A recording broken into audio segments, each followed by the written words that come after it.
At precisely 10:45 p.m. on June 20th, 1947, a gunman carefully sets his sights on an unsuspecting figure sitting in the living room of an exclusive Beverly Hills home. 9 shots ring out. Minutes later, 41-year-old Benjamin Bugsy Siegel lies in a pool of blood. The man who many will call the father of Las Vegas is dead. Who killed him? More importantly, why? When Siegel was killed, it was generally assumed he was not some sort of, victim of chance. It was clearly a hit. It was clearly a contract. It wasn't our case. It wasn't LAPD's case. It was Beverly Hills' case. But the only thing that bugged me was they tried to put it as strictly a gangster hit. And I kind of thought that maybe it was an inside job. You know, a man who betrays his wife is one thing. A man who betrays his mistress that's not nice. So I believe he was killed over a romantic adventure. You deal with Italians, you're going to find romance somewhere. What does anyone have to gain from his death? Where do the answers lie? His murder shocks the public, yet reinforces the Hollywood illusion of how a gangster lives and dies. Today, little is actually known of the real Ben Siegel. Myth and fact blur in the annals of organized crime's undocumented history. Was he a brutal killer for Murder Incorporated? We know he was a loving father. A shrewd businessman who built the prototype of the classy Las Vegas hotel.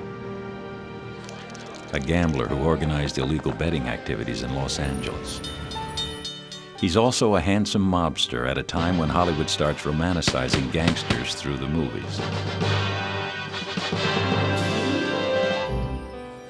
Ben is a stylish dresser, a charmer, a criminal who slums with the Hollywood elite. Given a different start in life, he might have become a movie star. Ironically, it's Siegel's life and crime that Hollywood captures on film. But who was the real Ben Siegel, the gangster who fascinated us as much as any movie star?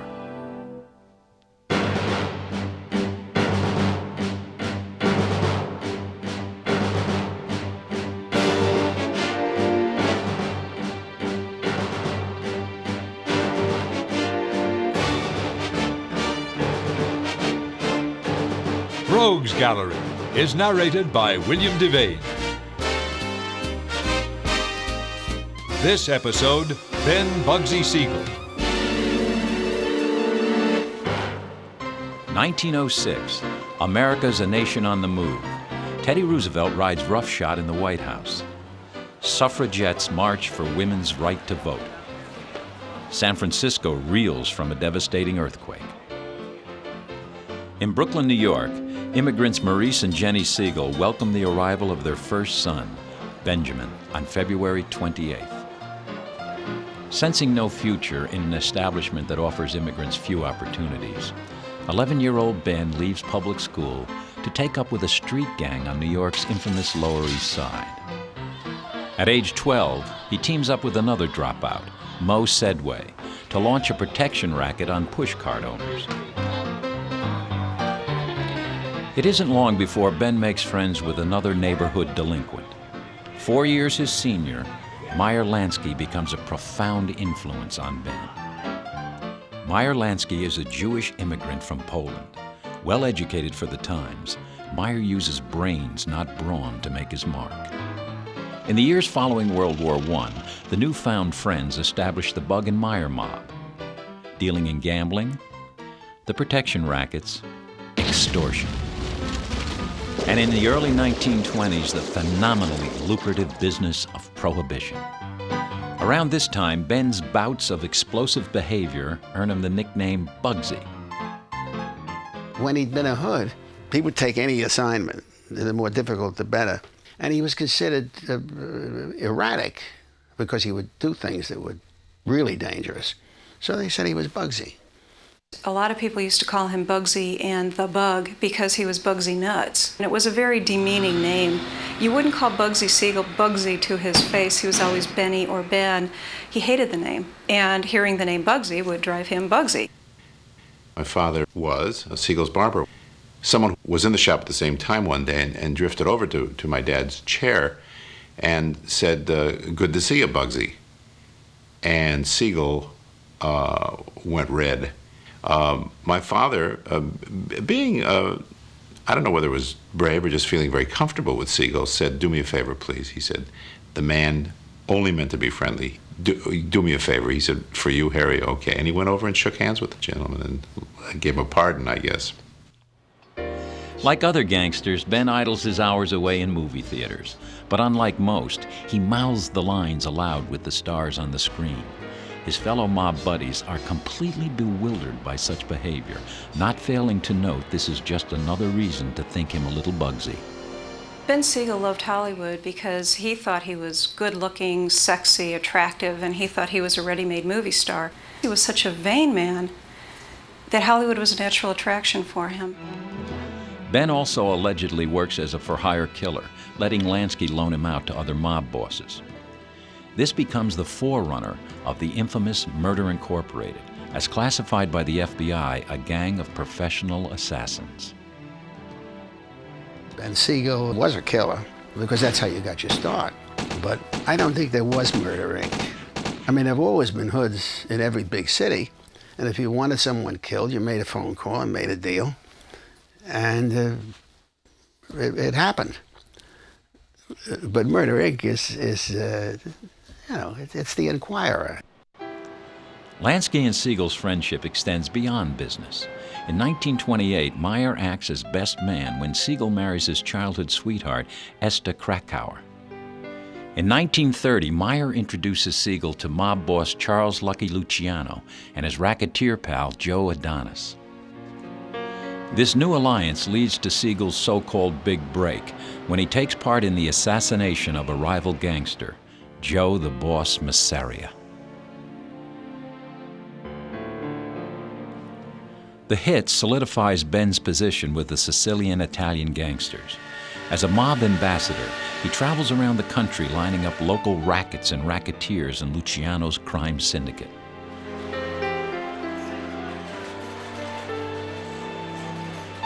Around this time, Ben meets a pretty girl in a New York club who will one day change his life forever.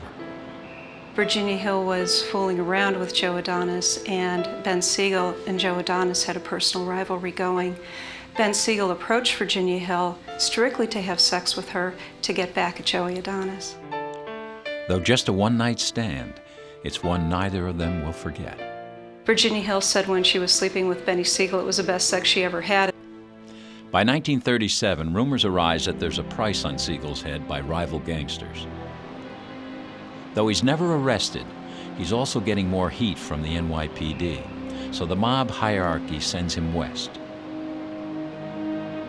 There was a lot of pressure on New York gangsters from District Attorney Tom Dewey, and it wasn't until shortly afterwards that a lot of them start, you might say, fleeing to more prosperous climes, and they all picked California. Siegel likes the idea. He's always been enamored with Hollywood. It will give him a chance to hobnob with movie stars, enjoy the year-round sunshine, and build a new image for himself. Moving to Los Angeles has nothing but rosy possibilities. Yet it's a move that will seal Siegel's fate as a crime legend. Los Angeles in the late 1930s is still a relatively undeveloped city, spread over 500 square miles. Dominated by the movie industry, Hollywood seems synonymous with Los Angeles to the rest of the world. Al Capone first takes an interest in Los Angeles when he takes control of several film unions. Eventually, the Chicago branch of organized crime edges into other rackets, led by the Dragna family, under patriarch Jack Dragna. The Dragna family ran slot machines and things like that. It was kid stuff, you know. There was no organized crime. There was disorganized crime. But as LA's population grows, so does the potential for big money in illegal activities. In 1935, the New York and Chicago mobs had basically come out here and they had a little war going over control. It basically got divided up that the New York mob took the gambling, drugs, and prostitution, and Chicago kept the unions and the movie studios. As freewheeling and wild as a crapshoot, Los Angeles in the 30s harbors the ideal environment for organized crime. Though gambling's illegal throughout the state, police and politicians are easily bribed.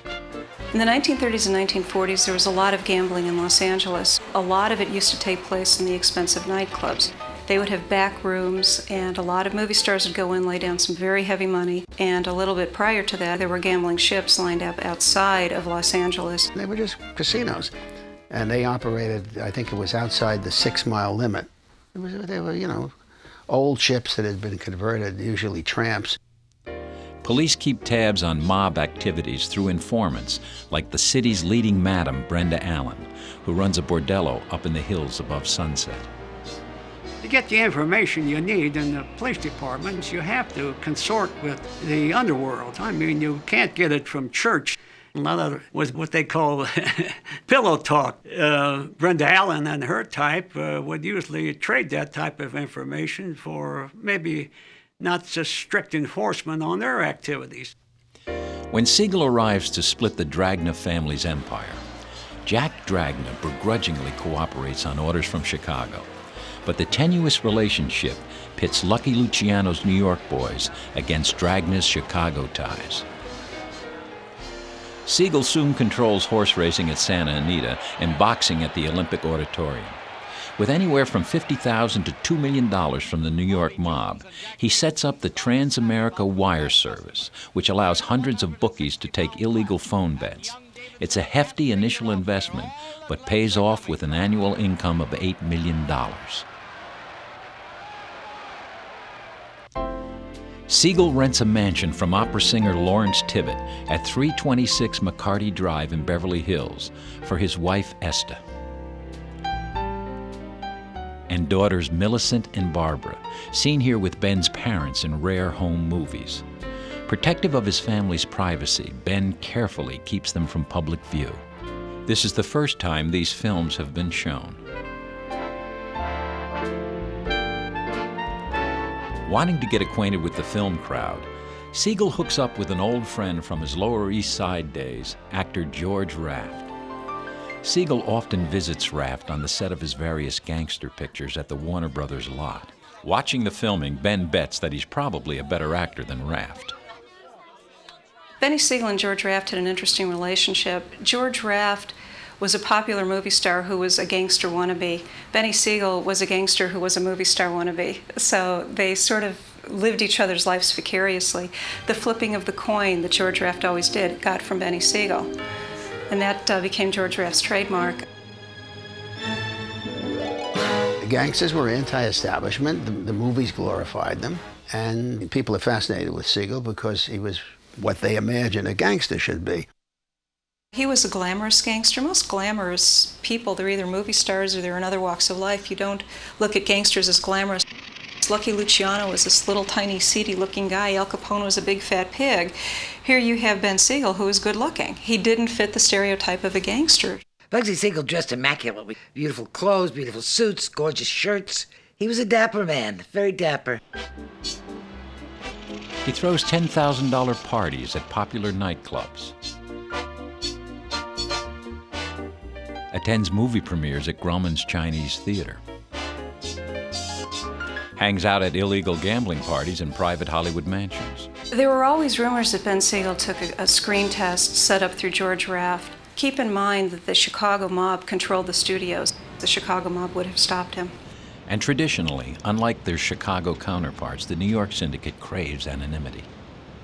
In those days, the trick was not to be known. In fact, Luciano complained that he never got into any trouble all his life until his name was in the paper.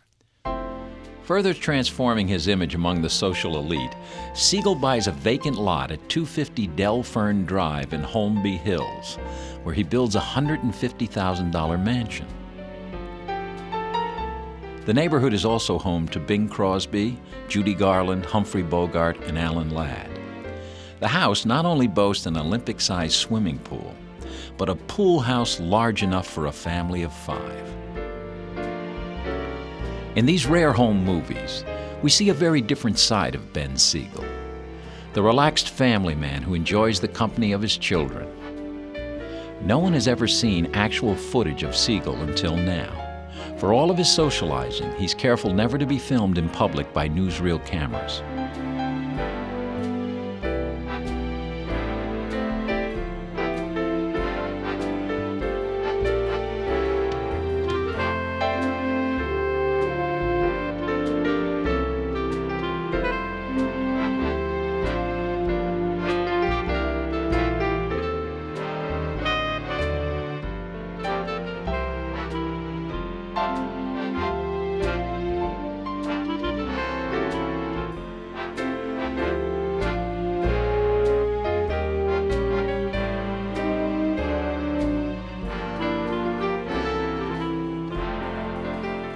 Noted in the society columns as a wealthy sportsman, Ben is happy to perpetuate this idea.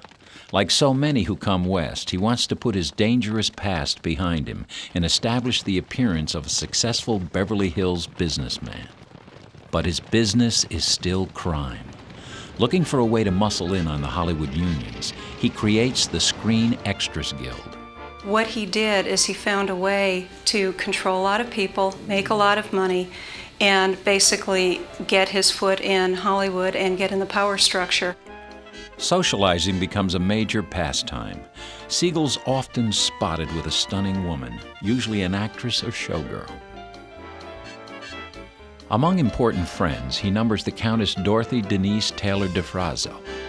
A flamboyant socialite whose husband resides in Italy, the Countess hosts star-studded parties featuring such eccentric entertainment as this boxing match at her Beverly Hills estate. As well-connected as she is well-heeled, she introduces Siegel to the cream of Hollywood, Los Angeles society, and the smart international set. My father, like a lot of people in that era, considered Siegel kind of a star. And I was in awe of him because I knew what I thought he did and who he did it with and to whom he did it. So it was a little bit different shaking hands with him than it was with Gregory Peck. It was a different kind of respect. Perhaps Siegel's oddest adventure with the Countess occurs when he accompanies her to Italy, purportedly to try and sell an experimental explosive device to dictator Benito Mussolini in the days before the U.S. enters the war. While there, Siegel supposedly meets Hermann Göring and Joseph Goebbels, 2 of Hitler's most hated henchmen. Being Jewish, Siegel understandably takes an immediate personal dislike to these 2 top Nazis and tells the Countess that he plans to bump them off. The frantic Countess, knowing only too well the stories about Siegel's rash temper, talks Siegel out of the scheme by pointing out the danger in which it would place her Italian husband and his family. Siegel's preoccupation with the Countess wanes as the woman who will change his life forever is about to re-enter the picture. 1939 is the year of the Southern Belle in Hollywood. Gone with the Wind opens to rave reviews, while Alabama's Virginia Hill moves to Los Angeles to reunite with Ben Siegel. Growing up in a poor family of 9 children in a small Alabama town, Virginia Hill, then 17, heads for the bright lights of Chicago. She soon connects with the mob, learning to dress and act with sophistication.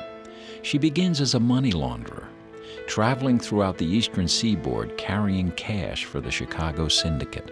She was what today they would call a bimbo. She was like, to me, like a big showgirl. And probably would have been a showgirl if, life had taken it that way. She was blonde. She had a great figure. She wore gorgeous clothes, gorgeous jewelry, and swiveled her way around, Hill and Siegel meet when Virginia is ordered to continue her activities in Los Angeles. The sparks of their first New York meeting reignite. Soon they become a hot item, making love all over town. They go to Falcon's Lair, Rudolph Valentino's former home, where Virginia first stays. They also frequent Raff's home in Coldwater Canyon, where Virginia brings her own silk sheets. Later, they stay at 1720 Coldwater Canyon, which Virginia rents for $385 a month. They register under the alias Mr. and Mrs. James Hill when they check into the regular apartment 6D at the venerable Chateau Marmont Hotel. He kept an apartment in the Chateau Marmont, which was right across from mine. He didn't live there, but his social life worked out of the Chateau Marmont because he was married and I think had 2 children then. And he was very puritanical about it, mix business with pleasure. Virginia calls Siegel Baby Blue Eyes, which he hates. He calls her by a nickname she once picked up in Mexico, Flamingo, so called for her long legs and red-headed tresses.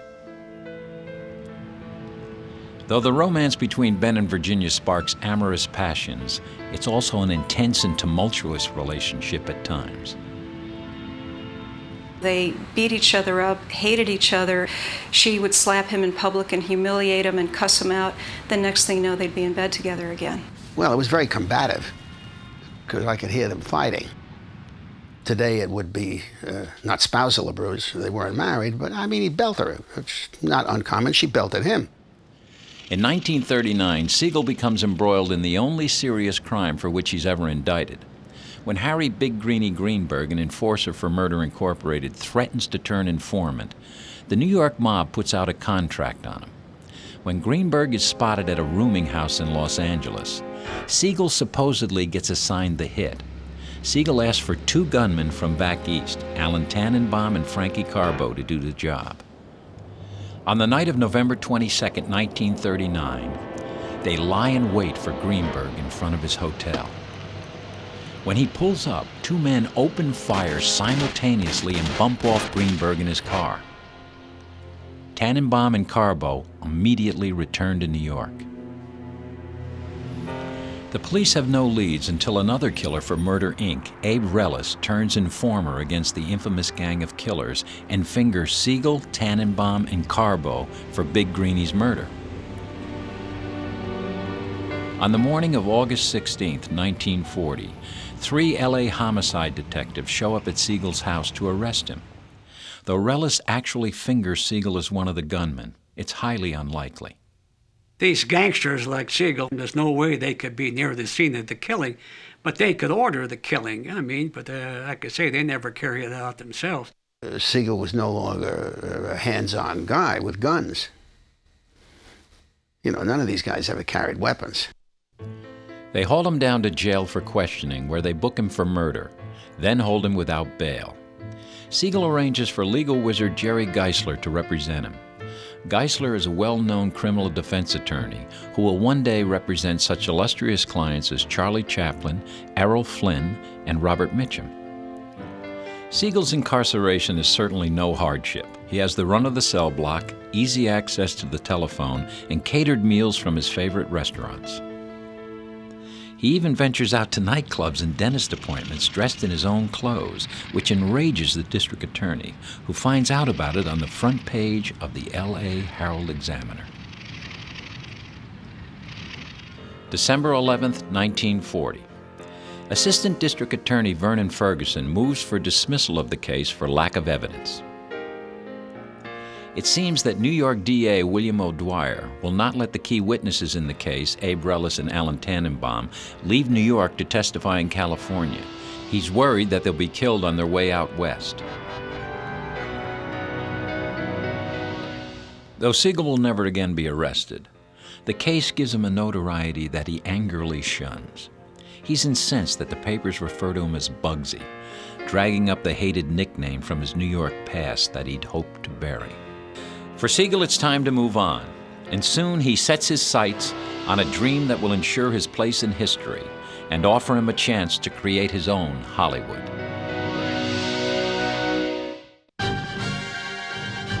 December 7th, 1941. Japan's attack on Pearl Harbor plunges America into World War II. Almost overnight, the face of Los Angeles changes forever.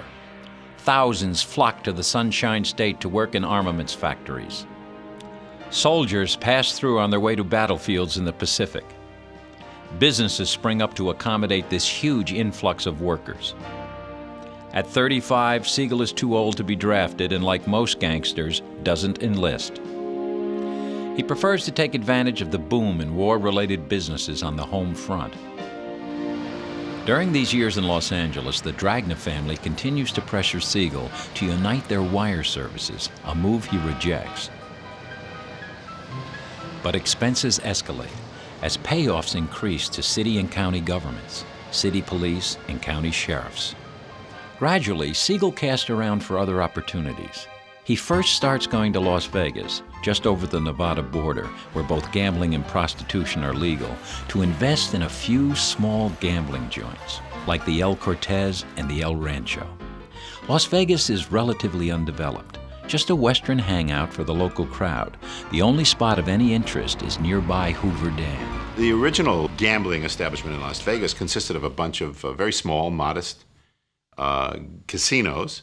No neon, it was Western. I think it was called Glitter Gulch or some ridiculous name like that. And there was, a wide open city, unlike it is now. There were whorehouses, which were, legal. And as is now, there were gambling machines all over the place. But Siegel begins to envision something bigger. He sees the potential of this desert oasis. The population in Los Angeles jumps from 1 million to 3 million in the decade following World War II. After long years of deprivation during the Depression, followed immediately by the horrors and hardships of the war, Americans want recreation. They want some place where they can forget the weariness and have some fun. To Siegel, Las Vegas provides the perfect answer. Nellis Air Force Base was just outside Las Vegas. So we got to know Las Vegas pretty well. And that's when I first found out about the plans to actually build hotels on the Strip. And had I known anybody that I could, I would have wanted to buy into it because it was obvious it was going to happen. As Mo Sedway tells the story, Siegel calls him up in the summer of '45 and asks him to take a drive. Surveying the desolate stretches of scrub brush and cactus, Siegel talks of his dream to build a fabulous luxury hotel that will equal anything Monte Carlo has to offer. Great food, terrific entertainment, lavish rooms, and an atmosphere of elegance that Americans only dream of in the movies. He envisioned this really big, massive, glitzy, glamorous hotel to draw, as he put it, the suckers from the big cities to come down to Vegas and lose their shirts. In honor of Virginia, he names his new hotel Flamingo. Unlike the traditional Western cowtown approach that prevails in Reno and other Nevada casinos, this will be a gambling palace of class and refinement where men dress in black tie and women flaunt beautiful gowns and expensive jewelry. Obsessed with his idea, flamboyantly taking on the role of hotel entrepreneur, Siegel moves ahead. Though he has no experience in this area, he has unbridled enthusiasm.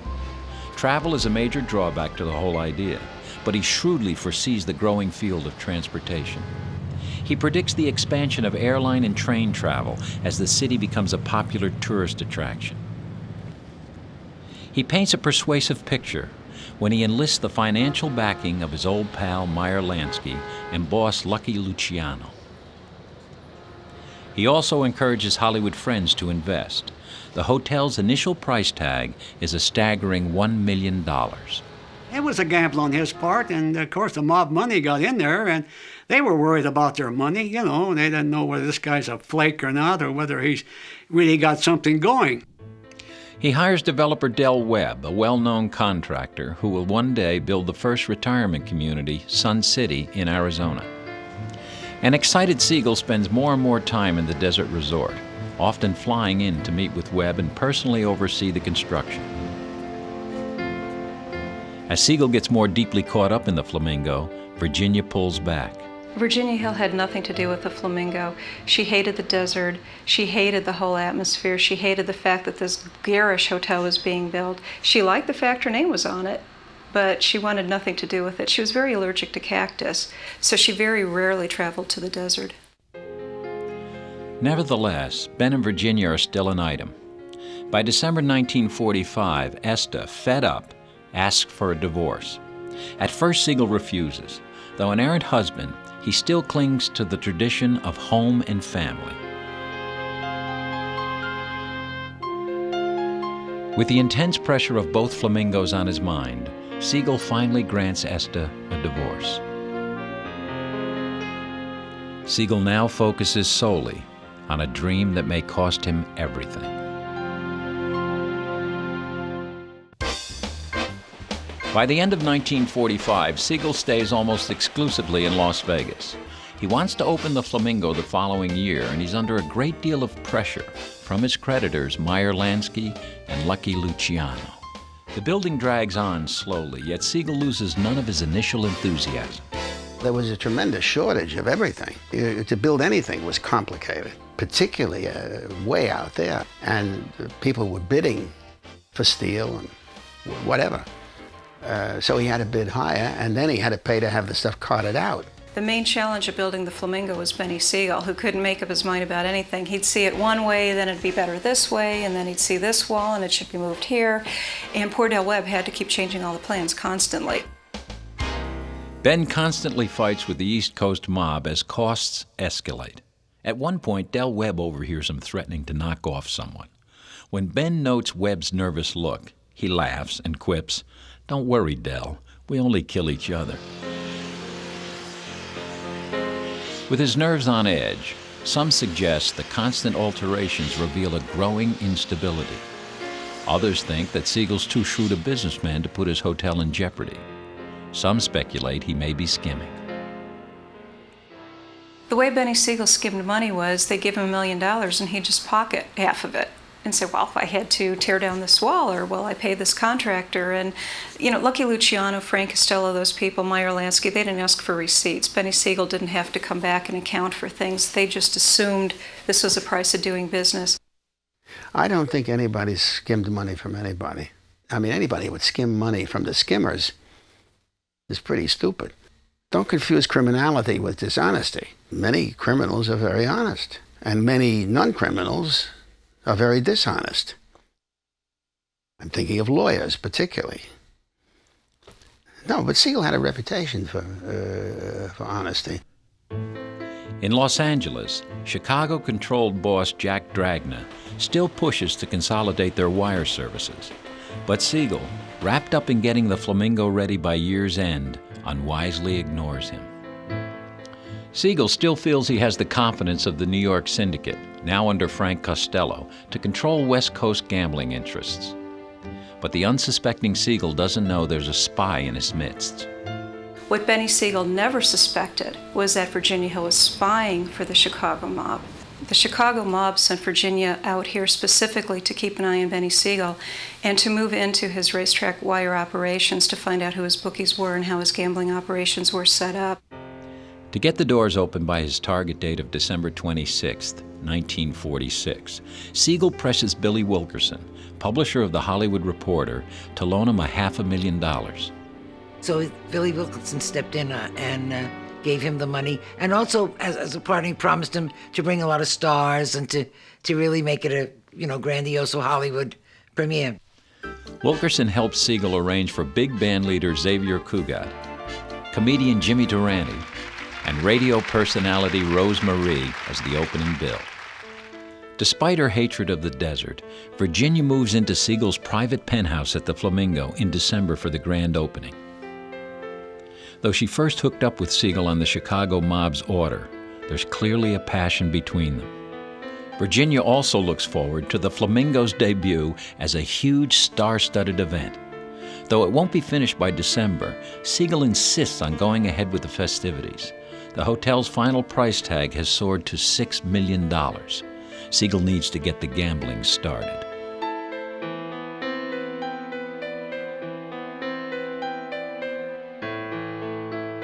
When they finally got to opening at night, it rained cats and dogs. Half the place wasn't lit, the silverware wasn't there, the glasses weren't ready, and it was just a mess. 2 plane loads of stars came in, from the top to the bottom. I mean, Lana Turner, Joan Croft, all of them. So we were jammed. It was fantastic. The opening was sensational. Stars and lights and glamour and, oh boy, beads and furs and jewelry. It was unbelievable. We did the show the next night. The stars were still there. They left, and we worked to 9 people after that. None of the locals would come. It was something they'd never seen before. They were used to cowboy stuff. The casino's gambling losses this first week are staggering. Siegel does all in his power to pick up the action, all to no avail. It's later said that the Las Vegas crowd and the Chicago mob conspire against Siegel in these opening months, planning crooked dealers, getting card sharps into play, and spreading the word among locals that the Flamingo is a hangout for potentially violent gangsters. The funny story about Mr. Siegel and myself was first week I was there, I was sitting in the coffee shop having coffee, and he was handing out checks for the first week. And he gave me my check, and I said, thank you. I didn't know who he was. And I opened my check, and there was $11 missing. So I went, psst, can I see you for a minute? You know. And I was sitting with one of the dancers, and he went, don't do that. Don't do that. You don't know who that is. I said, there's $11 missing from my check. I'd like to find out why. He said, don't, please don't. Just don't. I'll be all right. I said, look, you took $11 out of my check. I said, I'd like to know what for. He said, let me find out about this. And I said, I would appreciate it. And off he went. I go back to the table, and this Tommy Wonder said to me, do you know who that was? I said, no. He says, Bugsy Siegel. I said, oh. Well, I said, you'll be picking me up in an envelope pretty soon, you know. So he comes back a few minutes later, and he said, were you supposed to be here Thursday night? The opening was Friday. Were you supposed to be here Thursday night? I said, yeah, but it was raining and the plane was grounded. And he said, well, we had to confirm your room, so we laid out $11 for your room. $11 for a room in Vegas, okay? So I said, oh, well, as long as I know what it's for, you know, it's all right, forget it. No, let me see what I can do. No, please. I said, you know, be my guest for $11. I'm a sport, you know. So I got the $11 back, you know, and I think he liked that. I think he liked the idea that I would say, hey, what's going on? Virginia returns home to her rented house at 810 Linden Drive in Beverly Hills. Siegel stays in Las Vegas. Business begins to pick up. Curiosity lures people out to the desert to see this $6 million gambling palace and resort hotel. I went to the Flamingo shortly after it opened. And of course I was dazzled by it. Just the idea that this was in the desert was astonishing. And it was a whole different kind of casino. It was big and it was glamorous. So it got international coverage. And when people wanted to go to Las Vegas, instead of going to Glitter Gulch and some of the cheapy places down there, they went to the Flamingo. But after 6 months, the hotel continues in the red, with operating losses estimated at $774,000. Ben's constantly on edge. He grows antagonistic towards old friends Mo Sedway and Gus Greenbaum, who manage smaller casinos. In an explosive moment, he fires Sedway, forbidding him entrance to the Flamingo. The head of the New York mob, Frank Costello, orders Lansky out to Las Vegas in May 1947 to find out what's going on. Siegel defends the hotel operations, claiming that it just takes time to get a casino going. Lansky accepts the explanation but pressures Siegel to start turning a profit. When Siegel takes a break to visit Virginia in Beverly Hills, his nerves on edge, they have another raging fight. Virginia was screaming at Benny outside where everybody in the neighborhood could hear. She was insulting his masculinity. Ben Siegel, who was such a vain man, had always pictured himself as this great lover, and how dare she insult him in public like that. He dragged her into the house, beat her up, and raped her. We were all sitting around one night in the Blue Room, and the Metro D came over with an envelope like that, and he opened it, and he really looked worried. And I asked Ray Ryan afterward what was in the envelope, and he told me, well, it was from so-and-so in Detroit, warning him not to mistreat Virginia. But the warning may have come too late for Siegel. He returns to Las Vegas while Virginia plans a trip to Europe. On June 10th, she flies to Chicago on a first leg to Europe.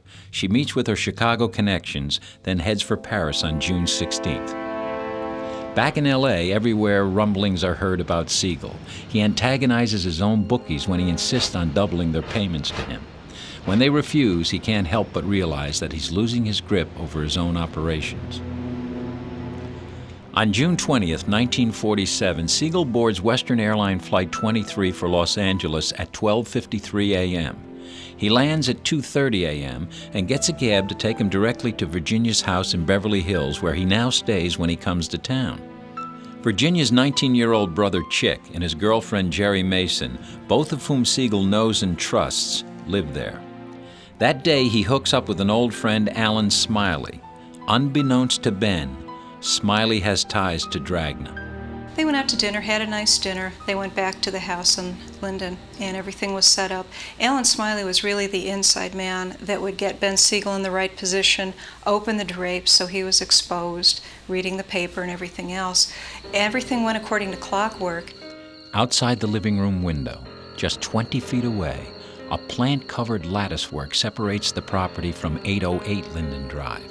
A man stands behind the latticework, sight unseen. A rifle, resting on the frame, lined up in the sights is the back of Siegel's handsome head, seemingly relaxed and unaware of imminent danger. Smiley leaves the room at approximately 10:45 p.m. to fix drinks. 9 shots ring. The first knocks out Siegel's right eye, driving it 15 feet across the room. The second bullet goes through his neck. 2 other shots hit him, his face shattered. Benny Siegel never knew what hit him. He was killed instantly. It's a remarkable piece of marksmanship. They just took his eyes out, which is a kind of mafia thing to do. 20 minutes later in Las Vegas, Mo Sedway and Gus Greenbaum stroll into the Flamingo and announce that they are taking over. They make no mention of Siegel's death, yet no one challenges their authority. The final indignity comes when a morgue photo is published with his name misspelled.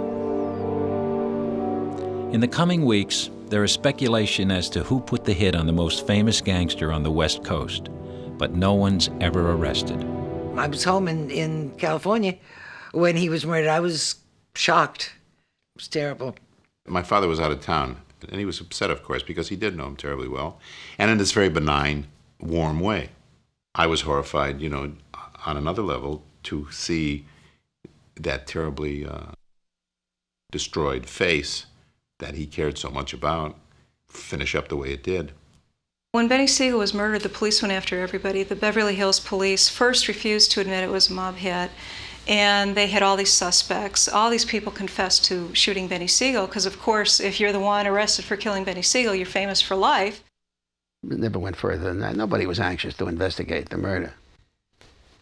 He's dead. What's the point? There's no money in it. I believe he was killed because of Virginia Hill, which is a romantic, sentimental way to look at it. You just don't fool around with ladies, I guess.